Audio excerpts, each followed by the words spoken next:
teman-teman, balik lagi sama VJ ya, konten ngobrol-ngobrol. Ketemu lagi sama kami yang suka banget sama ngobrol. Karena ngobrol cara keren untuk terinspirasi, untuk dapat masukan dan hal-hal baru dalam hidup ini. Ya, bersama saya Victor, Jack ya. Dan yang istimewa kali ini akhirnya setelah sekian purnama, akhirnya VJ punya bintang tamu, punya narasumber. Ada di tengah-tengah kita Brother Musa Mau. Ini orang muda yang luar biasa ya, dampaknya boleh dibilang sekota Batam. Dia punya banyak gebrakan-gebrakan yang bikin semua orang, wih, ada gerakan hebat nih yang dimulai oleh orang muda ini. Setuju nggak, Jack? Sangat setuju ya? Setuju. Bahkan awal-awal tahu tentang beliau ini, sepengaruh itu di Batam rupanya. Padahal masih muda begini masih ya? Masih muda. Emang sepengaruh apa nih? Penasaran juga. Itu harusnya dijawab sendiri ya. Ada penjelasan dari Bapak Ketua. Jadi memang Bapak Ketua ini adalah ketua dari satu ormas ya, kita bilang begitu ya, Satgas NTT yang sangat bergerak di bidang kemanusiaan. Tapi bukan itu aja, ini pribadi yang orang muda yang talentanya lengkap. Dia kerja juga di rumah sakit, pelayanan juga di gereja, khotbah juga gitu ya. YouTuber juga, bener. Pokoknya memaksimalkan hidupnya untuk jadi berkat, jadi dampak bagi banyak orang. Luar biasa. Suami yang baik untuk istri. Bener. Oh iya. Aduh, kalau begini saya merasa, kok umur saya cepet tua, saya belum melakukan apa-apa. Lihat orang-orang muda ini begitu dahsyatnya dipakai Tuhan. Oke lah, biar gak berlama-lama, Jack, silakan pimpin intrograsi. Jadi kita intrograsi. Wah, ini kalau intrograsi berarti berat. Saya pakai tua. Izin. Kayaknya kita izin perkenalkan diri aja biar lebih lengkap. Mungkin ada. Silahkan. Mungkin Bapak bisa sampaikan nama, lahir di mana, hobi. Wah, kayak ngisi biodata. Orang mana sebenarnya ini? Oke. Pertama-tama saya mengucapkan terima kasih banyak dulu untuk tim VJ yang luar biasa. Kami juga terima kasih banyak. Ini satu konten YouTube yang memang sebenarnya baru tapi kontennya luar biasa. Pokoknya jempol lah. Kalau bisa 4 jempol, 4 jempol. Emang ketua ini. Ya, karena kontennya luar biasa. Ini sesuatu yang memang temanya juga update banget, yang terbaru, dan itu juga cocok dengan anak-anak muda. Jadi teman-teman yang nggak nonton rugi sebenarnya nih. Gitu, catat tuh. Rugi. Bersyukur ada di tengah-tengah kedua hamba Tuhan yang luar biasa. Ini anak-anak muda yang masih muda. Masih muda. Hampir pernah muda. Pernah muda tapi masih tetap berjiwa muda ya. Mungkin izin perkenalkan diri. Saya biasanya yang menginterogasi orang. Hari ini saya diinterogasi nggak apa-apa. Baik, jadi saya Musa Mau. Saya orang kampung sebenarnya. Saya berasal dari sebuah kampung yang terpencil. Pak Victor tahu, Pak Victor pernah di tempat saya. Pernah mengalami seluk-beluk kehidupan di kampung saya seperti apa. Bahkan jalan kaki berhari-hari. Pernah ya. Saya berasal dari sebuah kampung kecil tepatnya di Kupang Barat. Dan dari Kupang ke sana mungkin sekitar 1 jam lah ya, tepatnya di Bone, dan saya bersyukur hari ini ada di Batam. Kalau berbicara mengenai pendidikan, saya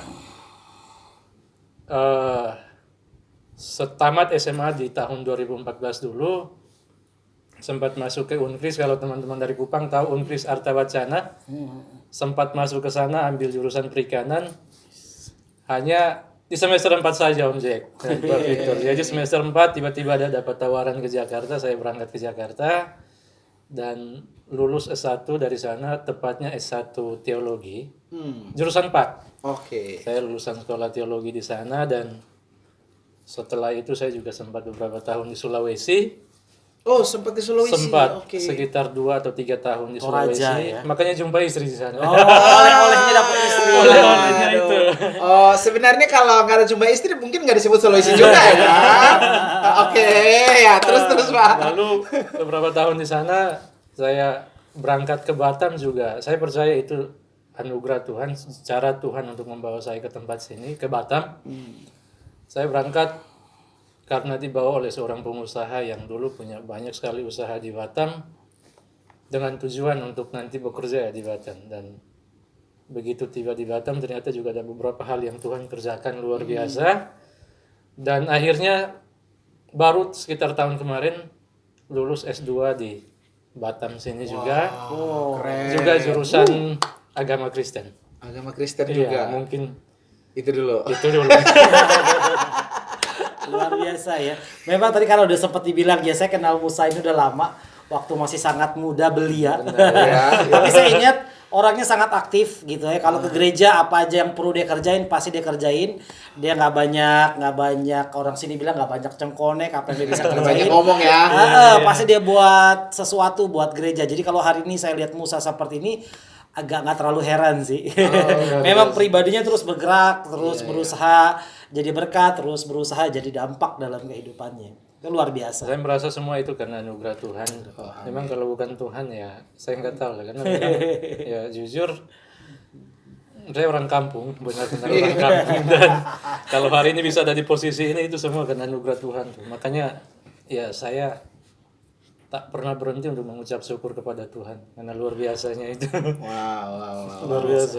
Hebat, luar biasa. Kasih tepuk tangan dulu deh.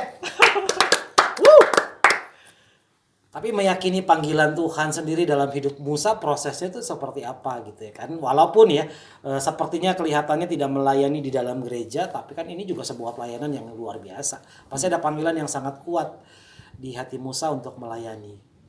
Saya menyadari bahwa segala sesuatu yang terjadi di hidup saya itu karena Tuhan. Ya. Itu sebabnya membuat saya yakin untuk tetap memang harus menyerahkan diri kepada Tuhan karena memang kalau bukan Tuhan ya saya bukan apa-apa.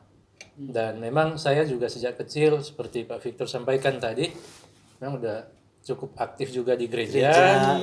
Dan aktif juga dalam kegiatan-kegiatan pemuda, bahkan mungkin kegiatan-kegiatan yang lain. Bahkan kadang untuk pelayanan berjalan berjam-jam untuk menjangkau tempat pelayanan bersama beliau ini juga Jalan kaki tuh jalan ya. kaki. Itu dulu kalau mau pakai motor di sana juga saya pikir agak lebih bagus jalan kaki ya. Motornya bisa Iya, patah-patah ya. Itu sebabnya memang saya meyakini sampai hari ini saya bisa lewati itu semua karena Tuhan. Karena Tuhan. Karena Tuhan dan karena sejak kecil memang sudah ada di lingkungan gereja. Bahkan sejak SMP sebenarnya saya sudah tinggal di gereja. Makan minum pokoknya semua di gereja. Di sekretariat gereja, di situlah tempat saya besar. Padahal ada rumah keluarga dekat situ, tidak jauh sebenarnya, tapi lebih banyak habis waktu di gereja. Dan itulah yang membuat saya untuk yakin panggilan Tuhan dalam hidup saya, bahkan sampai hari ini. Tapi memang ada beberapa kali saya merasa seperti dijebak. Oke, merasa wah. Asik nih. Ini gimana nih? Coba bisa dimulai dari gimana awalnya merasa dijebak nih, Pak? Jadi saya sebenarnya dari dulu sejak dulu memang boleh dibilang aktif di gereja, tapi punya cita-cita yang berbeda. Oke. Sebenarnya orang tua dan keluarga juga banyak mendukung untuk ambil sekolah teologi, jadi pendeta, tapi saya merasa Bukan di situ. bukan di situ panggilannya. Kadang-kadang berpikir ini kalau jadi pendeta tidak ada uangnya. Aduh, jadi Bisa jadi. Bisa jadi ya. mohon maaf ya. Jadi akhirnya saya juga punya cita-cita untuk sejak awal memang jadi perawat, bahkan juga sempat juga tes polisi tapi tidak lolos. Oh, sempat tes polisi? Sempat. Oke. Semua dicoba pokoknya. Sempat coba tapi juga tidak lolos, lalu sudah coba lamar ke Politeknik Kesehatan di Kupang, tidak tembus. Lalu ada beberapa stikes di Kupang juga untuk pengen jadi perawat juga itu pun tidak tembus.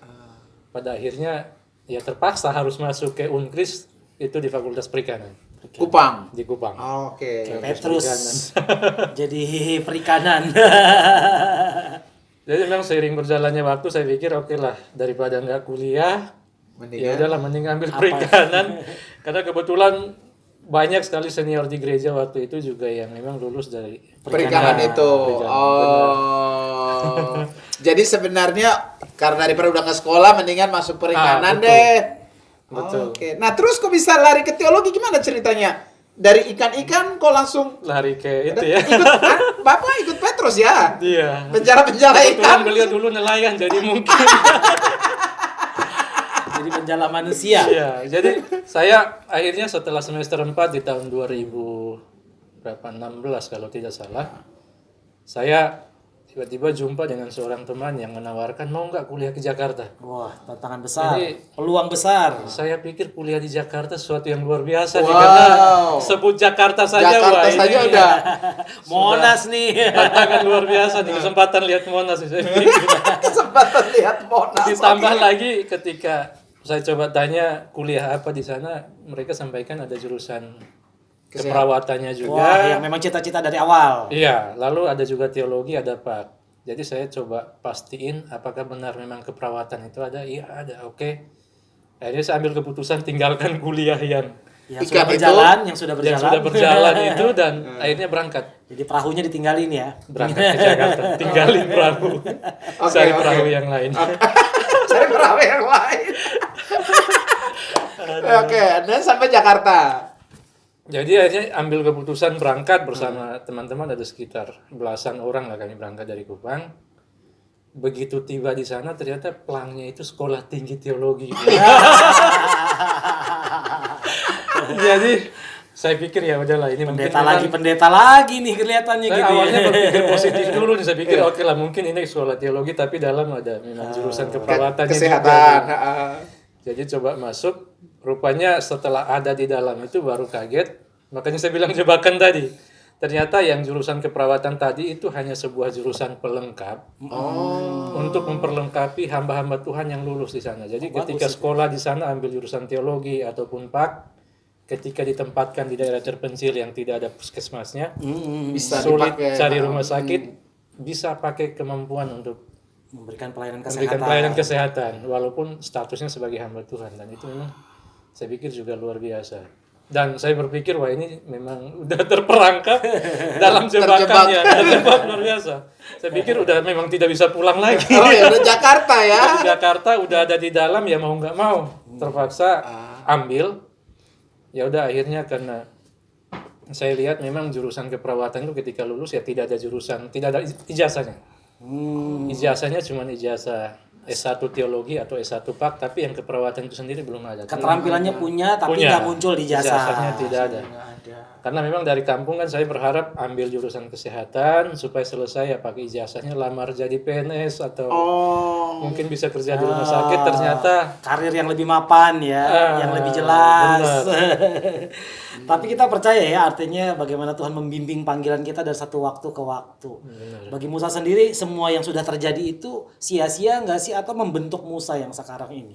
saya justru bersyukur untuk proses Semua pengalaman itu ya yang Semua salah. pengalaman yang mungkin awalnya pahit, awalnya saya berpikir itu jebakan, ternyata setelah saya jalani beberapa waktu, saya baru menyadari ternyata Tuhan itu bisa memakai kita, memanggil kita dengan berbagai macam cara. Karena setelah ada di situ, akhirnya saya memutuskan untuk tidak lagi ambil keperawatan tadi, saya malah ambil yang pendidikan agama Kristen. Dan fokus di situ, dan setelah fokus saya merasa wah ini sesuatu yang luar biasa, dan justru saya merasa bertumbuh di sana malah sampai selesai. Dan saya bersyukur semua proses seberat apapun itu kalau Tuhan izinkan kita alami, yakinlah bahwa Tuhan memang punya rencana yang indah. Amin. Itu yang saya yakini. Jadi semua yang terjadi di belakang pun ya disyukuri membentuk Musa yang hari ini ya. Iya benar. Luar biasa. Jadi perjalanan cukup panjang memang sebenarnya. Panjang ya. Sampai akhirnya tiba di Batam. Kenapa Batam? Sebenarnya ke Batam juga ceritanya cukup panjang. Wow, panjang lagi nih. Monggo waktu kita Kalau banyak. mau diceritakan sebenarnya tidak cukup waktunya. Tapi memang ya begitu selesai dari Jakarta dulu, kebetulan karena waktu kuliah itu dapat beasiswa penuh. Maka ketika selesai wajib ikatan dinas. Oh, ada Nah, kebetulan kewajiban. wajib ikatan dinasnya waktu itu di Toraja. Saya ada di sana sekitar 2 atau 3 tahun. Lama. melayani di sana, bahkan sampai jumpa istri di sana. Wah, oleh-oleh Toraja. Sama tuh, saya pelayanan Kupang, oleh-olehnya dapat istri. Ya, ya, benar, ya, benar. Ada kawan ternyata. Jadi Tuhan gak pernah salah ya. Kenapa jadi ngomongin istri ya? Belum punya ya? Pergilah aku. Makanya Bang Jack harus cepat-cepat ternyata. Jomblo harap bersabar. Tapi setelah di Batam, mulai dari tahun berapa di Batam? Saya setelah pelayanan di Toraja sebenarnya waktu itu juga sempat ada masalah sedikit di sana. Lalu tiba-tiba ada jumpa dengan orang yang mungkin dulu pernah jadi sponsor saya ketika kuliah. Dan ternyata jumpa di Toraja ketika beliau lagi jalan-jalan ke Toraja. Disitulah beliau menawarkan, ayo ikut saya ke Batam. Saya pikir ikut ke Batam itu memang untuk pelayanan, karena memang saya juga di sana pelayanan. Ternyata tawarannya berbeda. Ayo ikut ke Batam, saya punya usaha di sana, kamu bisa bantu saya untuk mengurusi usaha di sana. Apa yang kira-kira kamu bisa kerjakan, kamu ikut saya ke sana. Jadi secara spontan, beliau juga sebenarnya menjanjikan, kamu boleh nanti buka pelayanan di sana. Dan itu yang membuat saya tertarik akhirnya Ke Batam. ke Batam. Dan begitu tiba di Batam juga ternyata banyak sekali pembentukan yang Tuhan kerjakan. Awalnya juga memang boleh dibilang susah. Susahnya juga luar biasa, Pak Victor tahu. Ya, Karena satu hal yang luar biasa, satu hal yang tidak pernah terlupakan itu ketika pas tiba di Batam, itu bertepatan pas turun, orang tua juga pas meninggal di Kupang. Itu yang bikin luar biasa. Pukulan serius ya. Pukulan yang sangat serius sekali, dan itulah yang membuat saya akhirnya merasa kalau memang ini adalah panggilan Tuhan yang saya harus jalani. Apapun itu yang terjadi di Batam yang saya harus jalani. Karena memang tidak ada yang kebetulan yang Tuhan kerjakan. Amin. Setuju dengan itu ya. Itu saya yakini sampai hari ini. Mungkin kira-kira seperti itu, Bang. Tapi sampai akhirnya yakin, wah ini Batam nih kota saya, tempat saya di mana saya akan menuntaskan panggilan Tuhan dalam hidup saya. Titik mana tuh merasa Batam nih ternyata kota saya? Atau udah merasa begitu atau belum? Belum. Sebenarnya di awal juga karena dipanggil dari Toraja ke sini itu untuk mengurusi kerjaan, usaha yang lain, dan tujuannya memang itu. Ternyata begitu tiba di Batam, Tuhan buat sesuatu yang berbeda. Jadi semua yang dijanjikan oleh orang yang membawa saya ke sini itu tidak sesuai dengan harapan, dan akhirnya itu juga yang membuat saya ternyata memang saya harus pelayanan. Saya berpikir, karena memang saya mencoba ketika saya hidup di dunia pelayanan beda dengan ketika memang full time kerja di luar dengan tidak pelayanan sama sekali. Dan saya buktikan itu ketika melibatkan diri dalam pelayanan ada sesuatu yang berbeda dengan ketika saya harus full time kerja di luar tanpa melayani Tuhan. Dan itu yang membuat saya yakin sekali dengan apa yang Tuhan buat di hidup saya. Dan membuat saya akhirnya harus mengambil keputusan untuk benar-benar melayani Tuhan, walaupun memang harus sambil kerja, tapi waktu untuk pelayanan itu tetap harus Kembali korting. tidak ada istilah tawar-menawar atau diskon, tidak ada ya, diskon waktu. Jadi kalau ditanya mencintai Batam, hari ini ditanyakan apa jawaban? Kalau untuk Pak Ketua saat ini boleh dibilang mencintai Batam, boleh juga iya, boleh Yakin ya? Boleh gimana? Boleh juga tidak gimana? Enggak boleh, maksudnya yakin ya. Yakin Oh, ya. yakin. Mencintai Oh Batam. ini kota yang membentuk Musa dan Benar. Saya yakin. Benar. luar biasa. Jadi kalau guys kalian lihat topinya Om Itor itu kan runtuen itu tulisan atas. tuh. Kalau topinya Pak Ketua, Satgas. apa nih? ini Satgas nih. Oh, iya. Sama mirip nih logonya sama Satgas NTT. Oh, iya. Satgas NTT. Ketua Wah. Kepri. Oh, Ketua nih, ketua DP. Kepulauan Riau. Ya, apa? Wah, ketua DPD. Ya. Ceritain dikit dong latar belakang kok bisa Terbentuknya. Satgas ini gimana tuh? Ini sesuatu yang luar biasa sebenarnya. Saya merasa juga ini adalah ladang pelayanan yang Tuhan percayakan bagi kita, karena saya ketika beberapa waktu melayani di gereja, saya melihat bahwa seperti teladan Yesus, setelah manusia jatuh dalam dosa, manusia yang sudah memang diikat oleh dosa tidak mungkin bisa datang kepada Tuhan memperbaiki hubungan yang rusak tadi, kecuali Tuhanlah yang datang untuk mencari dan menyelamatkan manusia. Dan saya juga coba melihat di Batam ini kasusnya juga hampir seperti itu. Ada begitu banyak anak-anak muda yang punya kerinduan ke gereja, punya kerinduan untuk ikut Tuhan, tapi untuk datang ke gereja membawa diri itu sesuatu yang kayaknya susah sekali. Berat ya. berat sekali, dan itu sebabnya memang harus ada orang yang berani untuk turun. Datang, oke. Jadi saya merasa bahwa pelayanan itu tidak hanya dari mimbar, tapi kita juga bisa melayani Tuhan melalui menyentuh hati mereka. Secara langsung ya datangnya. Secara langsung kita jumpa dengan mereka secara pribadi setiap waktu. Dan itulah yang membuat mereka akhirnya juga bisa tergerak untuk memberi diri, untuk datang kepada Tuhan dan juga menjadi berguna. Lalu saya juga melihat bahwa Satgas NTT ini, mungkin teman-teman tahu bahwa ini sebuah organisasi yang boleh saya bilang juga sudah cukup besar karena tidak saja di Batam. Gitu. Jadi Batam ini atau Kepri ini adalah DPD, sedangkan DPP-nya itu ada di Kalimantan Justru di Kalimantan Barat, di sana berdiri. ya. Dan Satgas NTT ini juga berdiri karena beban yang besar terhadap orang-orang yang terlantar setiap waktu. Setiap waktu hampir pendiri dan pembina kita hampir setiap hari berjumpa dengan orang-orang yang dideportasi dari Malaysia, dari Singapura, begitu sampai di Kalimantan dibiarkan gitu saja tanpa diurus.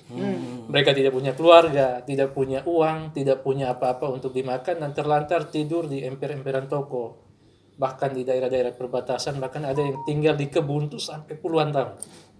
Dan itulah yang menjadi beban, sehingga akhirnya mereka bergerak untuk coba mendirikan Satgas NTT untuk bergerak menolong orang-orang yang tadinya tidak punya keluarga, sudah tidak punya lagi harapan untuk hidup, merasa bahwa Tuhan juga sudah jauh sekali dari mereka, seolah-olah doa mereka juga sudah tidak pernah dijawab lagi, tidak pernah didengar oleh Tuhan lagi. Nah, melalui Satgas NTT inilah orang-orang yang tadinya merasa sudah tidak ini bisa dibantu, sampai banyak sekali.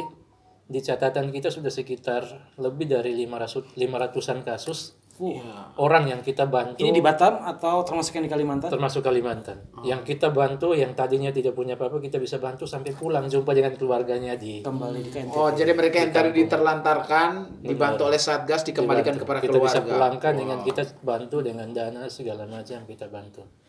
Dan untuk di Batam sendiri baru hadir sekitar tahun 2019 mulai masuk ke Batam, dan sampai hari ini yang tercatat kita punya anggota sekitar 6.000. Tapi saya pikir 6.000 ini belum seberapa, karena total orang NTT saja yang ada di Batam itu data tahun 2018 itu ada sekitar 80.000 jiwa. 80.000 jiwa. Sekarang itu NTT aja ya? Berarti belum 10%-nya mendaftar ya? Belum 10%. Jadi saya pikir ini beban kita. Saya berharap juga teman-teman anak-anak muda yang hari ini aktif di gereja, jangan lupa bahwa di luar sana juga ada banyak orang. Ada banyak pergumulan ya, ada yang bisa membutuhkan. disentuh oleh kasih Tuhan. Benar. Sorry.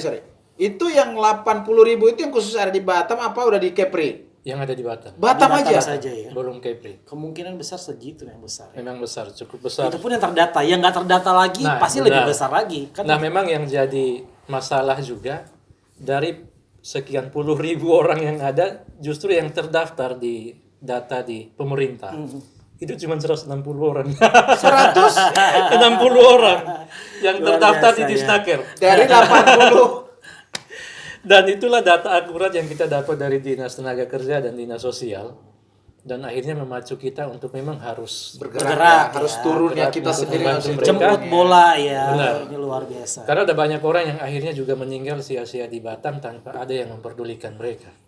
Hari ini kita baru saja kirim jenazah pulang ke Kupang, tapi kalau yang hari ini ada keluarga. Ada beberapa kasus kita urus pulangkan jenazahnya ke kampung itu tidak ada keluarga di Batam. Jadi begitu meninggal tidak ada yang tahu keluarganya di mana, siapa dia. Kita coba cari, kita jumpai, dan kita pakai berbagai macam link untuk coba cari. Kebanyakan jumpa keluarga dan kita kirim pulang jenazahnya. Dan itu yang kita kerjakan sampai hari ini. Wow. Jadi menyentuh kemanusiaan, buruh migran, Benar. aksi-aksi sosial. Hanya orang NTT yang ditolong atau seluruh makhluk manusia yang ada di ini yang mungkin perlu saya sampaikan. Ini menarik. Jadi sebenarnya kebetulan Satgas NTT ini diberi nama Satgas NTT Peduli karena memang kebetulan waktu itu pendirinya adalah orang-orang NTT. Orang-orang NTT yang bergerak untuk mendirikan ini, tapi dalam pergerakannya, dalam kegiatan kemanusiaan yang dijalankan, tidak boleh membedakan mau dari manapun, suku, agama, atau ras apapun, semua wajib ditolong tanpa terkecuali. Jadi terbukti memang di Satgas NTT Peduli untuk di Kepri saja kita yang gabung itu bukan cuma orang NTT. Ada orang Chinese, ada orang Batak, ada orang Manado, semua suku, hampir semua suku ada. Orang Jawa banyak di dalam karena memang mereka juga punya hati untuk peduli. Memang rahasianya cuma itu aja. Yang penting punya hati untuk peduli dengan orang-orang sekeliling kita. Silahkan, boleh bergabung di Satgas NTT dan itu yang kita kerjakan hari ini. Bahkan kita juga cukup vokal untuk menyuarakan tentang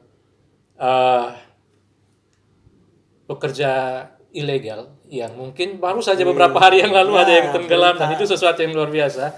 Dan memang ini juga sesuatu yang miris sekali. Problem kita ya. Karena memang dari cerita setiap anak-anak, setiap korban yang berhasil kita tolong, rata-rata, mohon maaf karena ini pendeta-pendeta semua nih di depan saya agak kurang.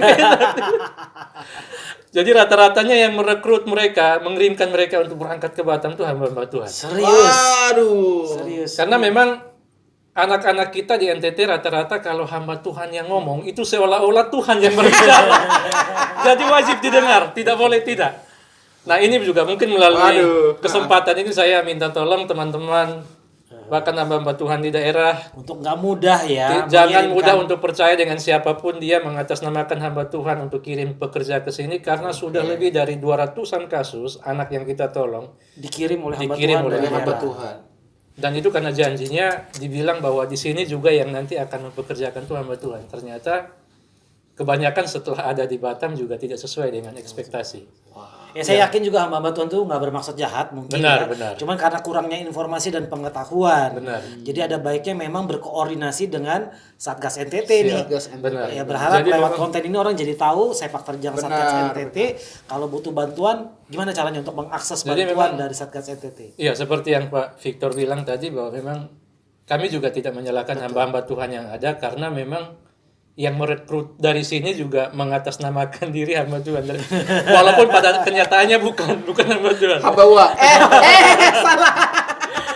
Jadi sebenarnya pengusaha murni yang mengatasnamakan diri itu tim doa ngomong ke sana. Jadi akhirnya kami berharap seperti ini. Kami tidak pernah melarang siapapun mau bekerja itu hak. Hak Dalam mereka. negeri, luar negeri itu hak ya. Hak mereka mau kerja kemanapun hak mereka. Tapi saya berharap bahwa sebelum berangkat untuk bekerja kemanapun bukan saja hanya ke Batam, daerah lain pun boleh. Ya. Tolong pastikan dulu apa yang informasi yang didapat itu apakah benar atau tidak. Nah kalau untuk Satgas NTT sendiri untuk di Kepri, kebetulan karena kita bukan cuma di Batam, Ya. di beberapa kabupaten yang lain juga kita sudah punya Oke. DPC di sana. Di Kabupaten Bintan itu juga cukup besar persentase orang NTT di sana dan juga di Karimun.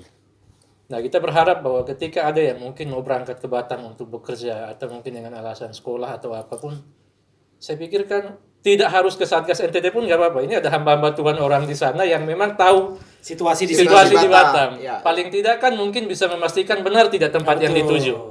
Kalau itu Legal, benar-benar kan? adanya, legal, oke nggak apa-apa, silahkan berangkat karena itu hak kita. Memang Betul. orang mau cari uang kan silahkan, bebas saja. Tapi kan ada banyak, sudah lebih dari 200-an kasus yang kita jumpai. Entah jumpa di jalan, ada yang coba bunuh diri, loncat dari ruko.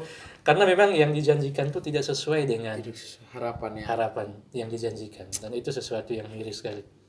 Berharap ini juga menjadi perhatian kita. Bahkan juga ini juga kita sudah sempat bicarakan dengan Gubernur NTT, pemerintah provinsi, bahkan pemerintah beberapa kabupaten juga. Satgas NTT walaupun baru 2 tahun berdiri, tapi sudah beberapa kali jumpa dengan pemerintah provinsi, Wah, keren. dengan Pak Gub sendiri, dan kita juga sebenarnya sudah ada perjanjian kerjasama untuk fokus dengan tenaga kerja ilegal ini. Oke. Kira-kira seperti itu. Luar biasa ya begitu Wah, banyak hal. tepuk tangan dulu. Luar biasa Bang Begitu Musa banyak ini. hal bisa disentuh lewat pelayanan Satgas NTT Benar. ini ya. Berharap ini menjadi membuka cakrawala kita bahwa pelayanan itu luas banget gitu ya.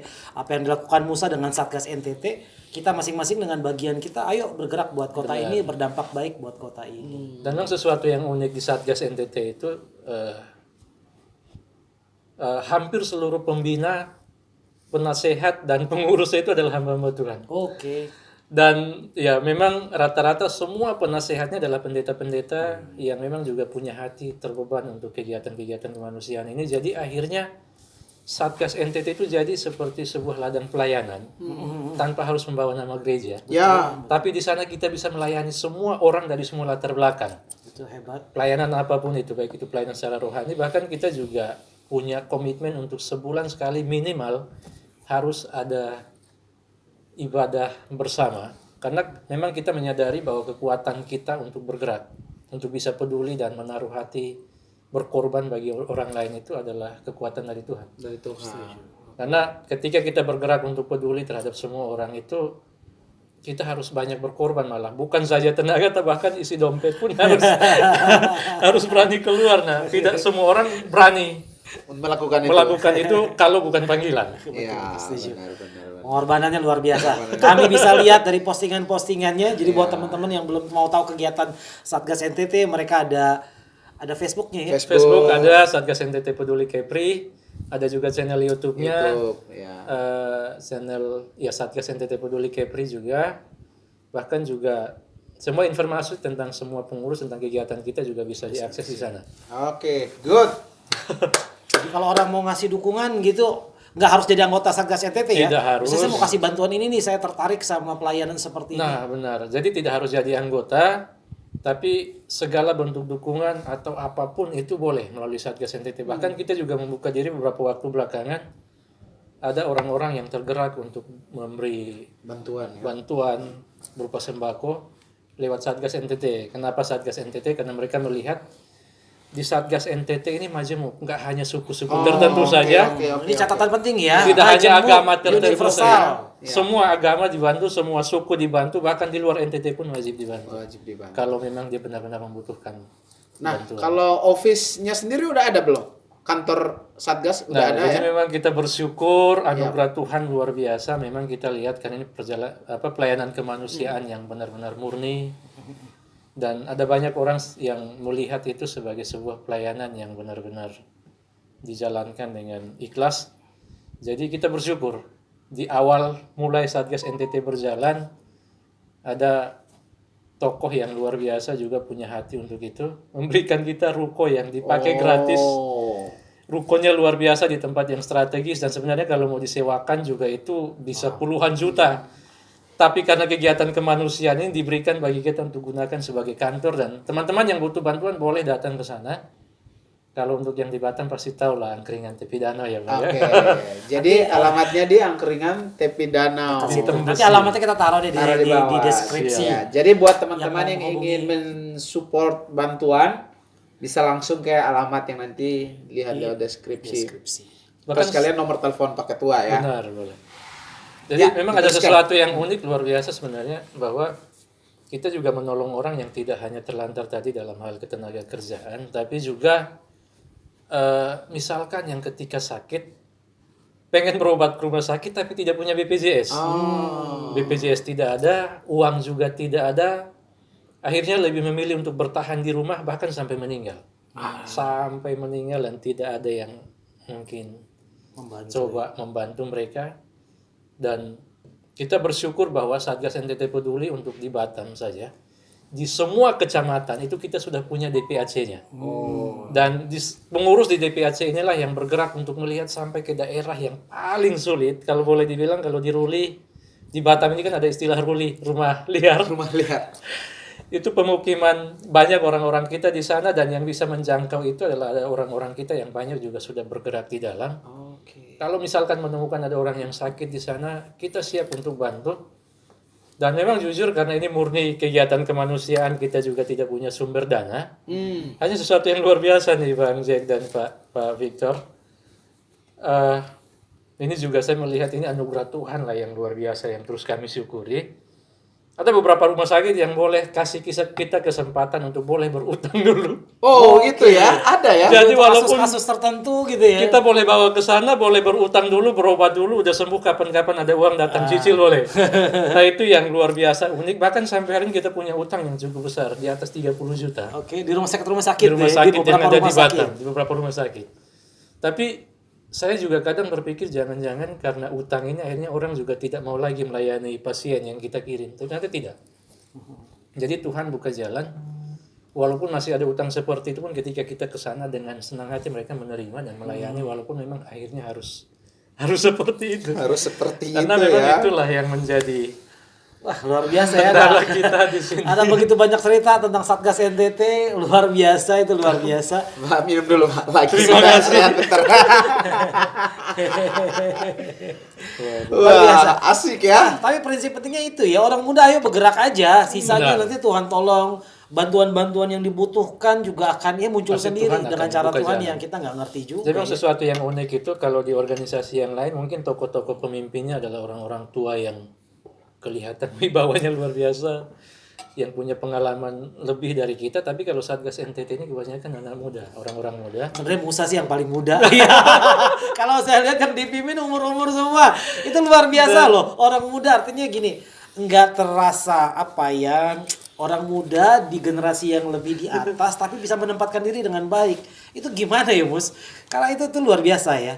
Saya melihat bahwa sebenarnya Pendeta-pendeta loh banyak banget saya lihat di susunan pengurus.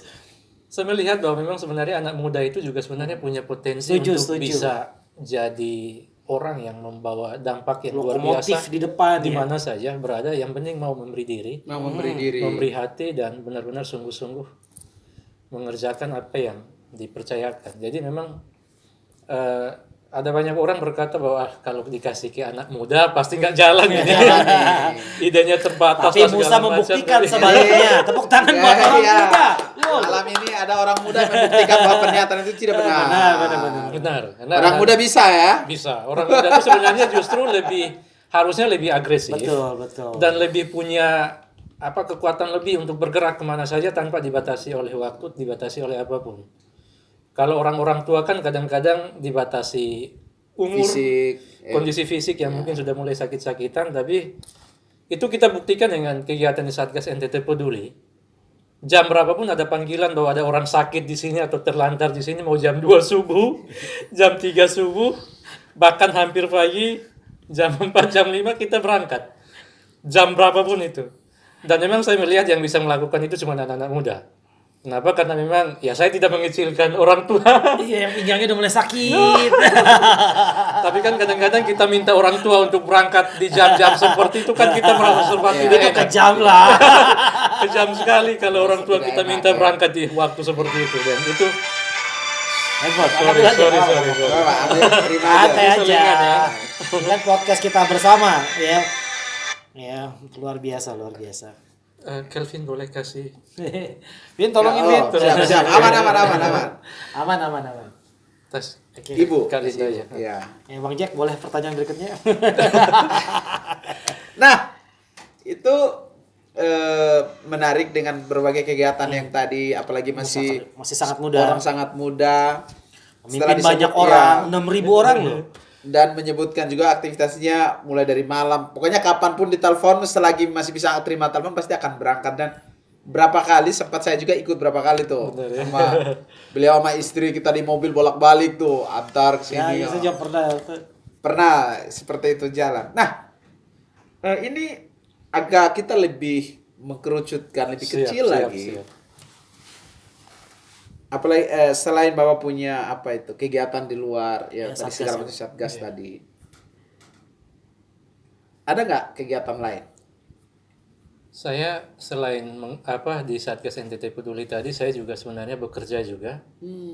Saya bekerja di rumah sakit di sini di Batam sini, kalau teman-teman tahu rumah sakit Camata di Panbil. Oke. Saya bekerja juga di sana, itu boleh dibilang karyawan tetap dan itu full time. 8 jam kerja, lalu selain itu juga saya juga harus atur waktu karena saya juga mengajar sebagai dosen Oh, juga dosen Oh, juga. lengkap ini orang muda. di salah satu STT di Batam Batam. sini. Lalu juga di Satgas NTT Peduli sendiri memang butuh konsentrasi juga di sana. Di gereja gimana? Di gereja juga, di gereja Main musik kalau nggak salah ya. Khotbah benar juga. khotbah, main musik, dan itu juga memang kadang harus berusaha untuk sebisa mungkin. Harus tidak boleh tidak, karena memang saya merasakan bahwa pelayanan gereja itu sesuatu yang nomor satu. Nomor 1 ya. Jangan sampai yang lain menggantikan Ya. itu. Ditambah lagi satu kegiatan tuh yang hampir lupa, YouTuber. Oh iya. Kayaknya setiap hari tuh aktif upload terus ya. Tapi gini Pak Musa, bagaimana Bapak membagi waktu? Karena kan waktunya cuma 24 jam tuh. Gimana tuh, Pak? Oh, waktu kita sama ya, tapi Sama banyak ya? banget dia. Banyak banget. Banyak banget dipakainya.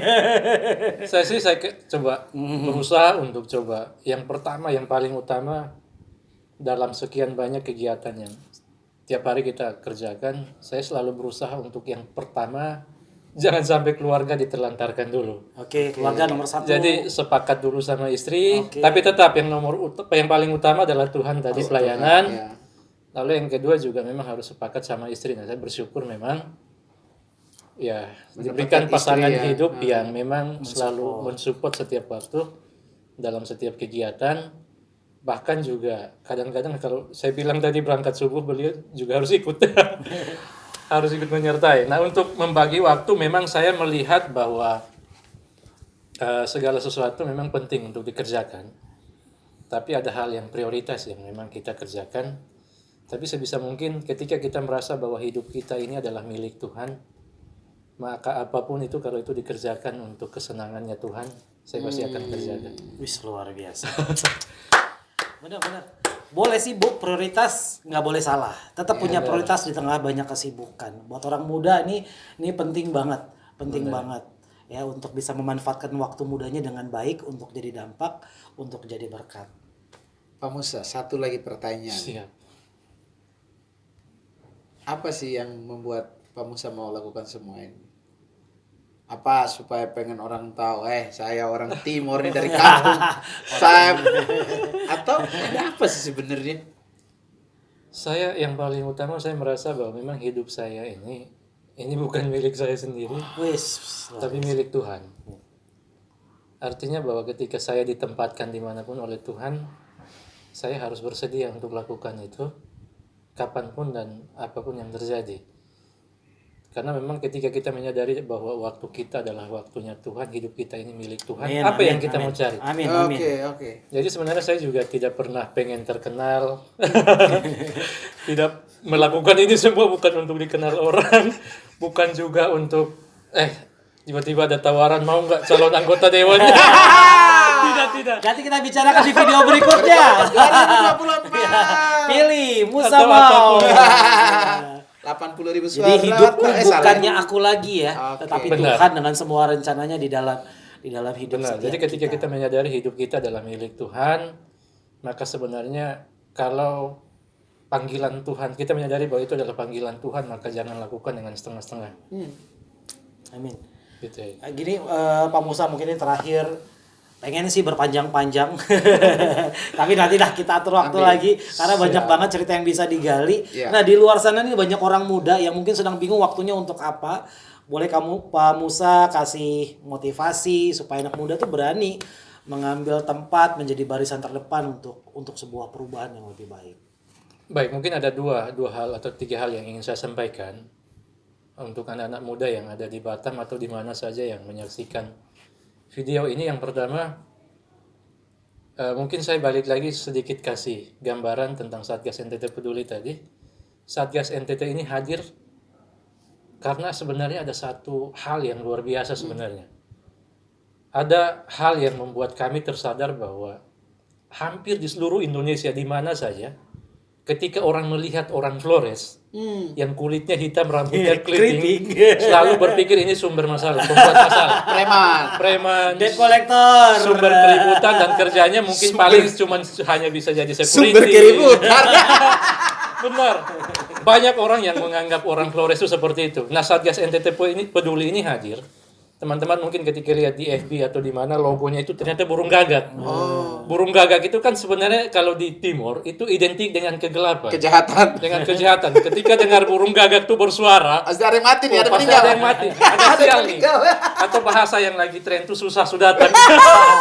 susah sudah datang. Dan ini yang mau kita rubah. Kalau hari-hari ini anak-anak muda di luar sana terkenal identik dengan kita orang Flores atau orang Timur itu sumber pembuat masalah, kita pengen buktikan melalui Satgas NTT Peduli.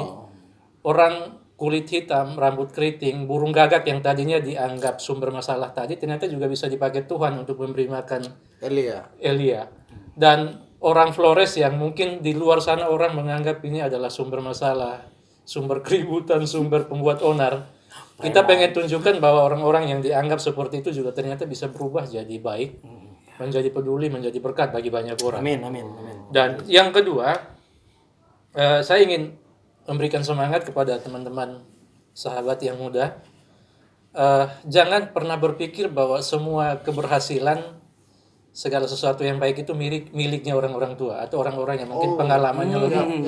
Tapi ternyata seiring berjalannya waktu dan banyak juga bukti sejarah yang mencatat bahwa ada begitu banyak sekali anak muda yang ternyata berhasil di usia muda mereka.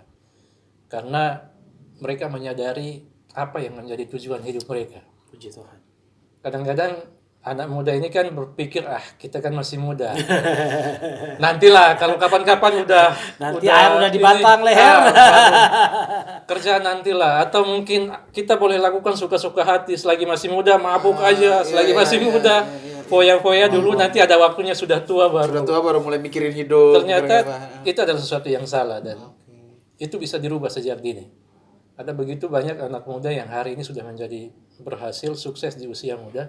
Bahkan saya ingin menyampaikan bahwa di Satgas NTT Peduli ada banyak sekali anak-anak muda yang tadinya preman, tadinya penjahat di jalan, begitu gabung di komunitas ini, sekarang sudah jadi orang-orang hebat, jadi manajer, jadi pekerja-pekerja yang luar biasa, punya pengaruh yang luar biasa.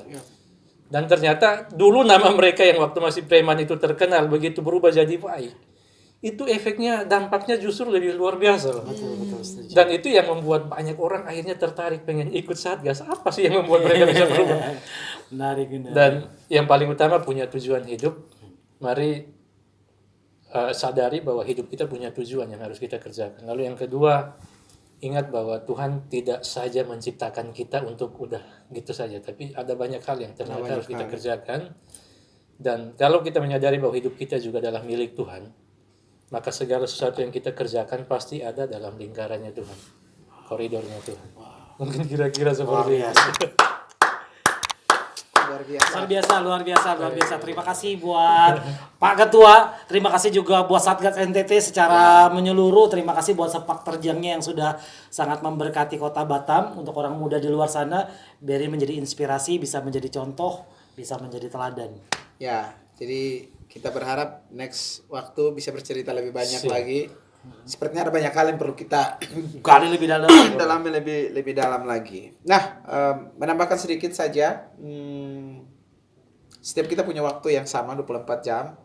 Bagaimana kita mempergunakannya? Kalau mempelajari apa yang sudah disampaikan Pak Ketua tadi, dia menata prioritas, kemudian dia menyadari bahwa hidup ini Untuk dipersembahkan. buat aku saja, jadi Luar untuk biasa. lakukan banyak hal dengan cinta ya.